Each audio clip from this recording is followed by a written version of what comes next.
Dans le cadre du Novembre numérique, l'Institut français du Bénin propose chaque année une série d'événements en collaboration avec les acteurs clés. Cette édition du mois des cultures numériques est faite d'expositions pédagogiques, mais aussi de tables rondes pour réfléchir et faire le point de la place du numérique dans le monde actuel. Et c'est ce qui motive un peu les thèmes des tables rondes, les thèmes de l'expo qu'on accueille.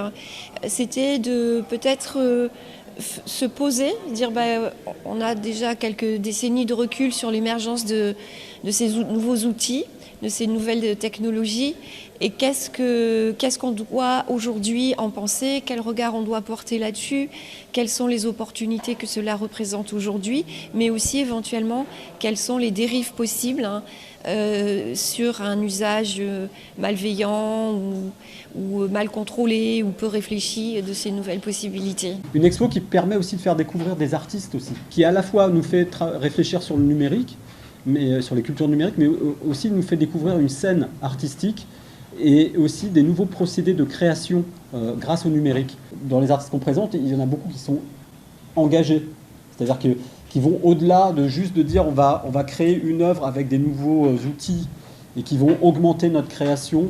Et puis il y a eu l'effet Snowden. On a également mis en place l'atelier Agirou, qui est à destination vraiment des enfants et qui va combiner le rapport physique, la production physique de dessins, de construction en carton, etc., avec une augmentation numérique en fin de parcours. À ce rendez-vous, les meilleurs projets réfléchis et présentés au cours des différentes compétitions seront primés. Le week-end dernier a été essentiellement consacré à ce qu'on appelle des hackathons, qui sont des compétitions à Epitech et des ateliers aussi de recherche à Africa Design School.